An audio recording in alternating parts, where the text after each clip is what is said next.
هاتي لفة جلاش وتعالي اعملي معايا العظمة اللي انت شايفاها ديت. بلفة جلاش نص كيلو هتعملي الغدوة الجميلة اللي بصي مش قادرة اقولك طعمها وريحتها عاملة ازاي. مكوناتها سهلة وبسيطة، وفي قلب الفيديو هقولك كلفتني قد ايه وقد ايه اقتصادية تعمليها في الغدا كده. جنبيها كده حبة بطاطس محمرة او اي حاجة كده جنبيها، حلوة وجميلة وكمان تنفع للعشاء. بجد بجد وصفة هايلة.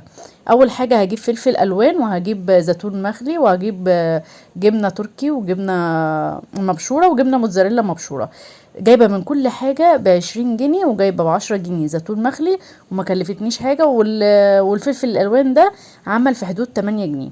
بس هجيب الصينية اللي انتوا شايفينها ديت، وهدهنها بالزبدة او السمنة من الجناب وفي الارضية. واول خطوة فيها لازم احط 3 ورقات في الارضية عشان تمسك معايا الوصفة كلها، واقدر اقطعها وتطلع معايا بكل سهولة، والجبنة ما تنزلش في الارضية وتسيح. فده بيبقى الحاجز بتاعها عشان خاطر الجبنه ما تنزلش تحت على الارضيه وتسيح وتلزق معايا.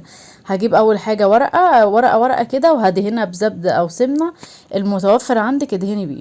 طبعا الزبده بتدي طعم حلو، لو متوفره عندك يكون افضل واحسن. ودي تاني ورقه وهدهنها برضو نفس ما دهنت الاولانيه. وكمان هجيب تالت ورقه وهدهنها.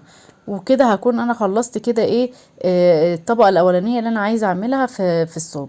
بس دي كده تالت ورقة هدهنها برضو نقطة كده زبدة كده صغيرة. وهبدأ بقى ايه هوريكي هعمل ايه بقى في الخطوة التانية. هجيب ورقتين او 3 ورقات. هتبدأي تقفلي تشكشكيهم كده في بعض زي ما انت شايفة كده، زي ما انا بعمل بالظبط. وهتحطيها كده في الصينية. ونفس الطريقة برضو هتجيبي برضو زيهم 2 أو 3 زي ما تحبي التماسك بتاعها. وهتشكشكيها برضو بنفس الطريقة وتحطيها في الصينية. هترصيهم كلهم كده ورا بعضيهم في قلب الصينية. وهتكوني مجهزة بقى الخلطة اللي انا قلتلك عليها في الاول. هتبداي تحطيها كده. بصي الخلطة دي، الكمية اللي انا جبتها دي عملت لي بولة كده حلوة، ما يعني كبيرة. فالصراحة الحشوة كفت وبسم الله ما شاء الله، ملت الصينية. بس هتبدأي بقى كده تحطيها كده، وحطي كده ايه، حبة كده حلوين في كل ايه، لفة من الجلاش.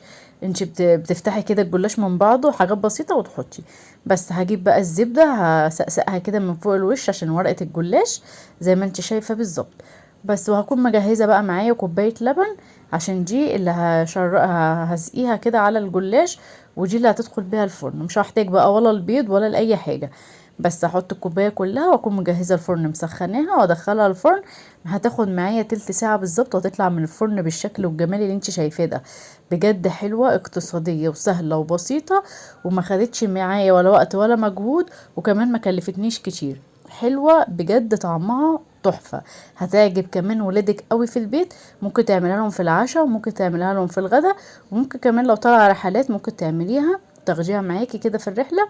بتبقى هايلة. بصوا شكلها الصراحة تفتح النفس وجميلة جدا. عايزاكي تجربيها وتقولوا لي رأيكم ايه في التعليقات. وعايزة لايك وشير كتير قوي للفيديو عشان يوصل للناس كلها، وتعملها بنفس الطريقة اللي انا عاملاها. واقول لكم باي باي. اشوفكم على خير في وصفات جديدة.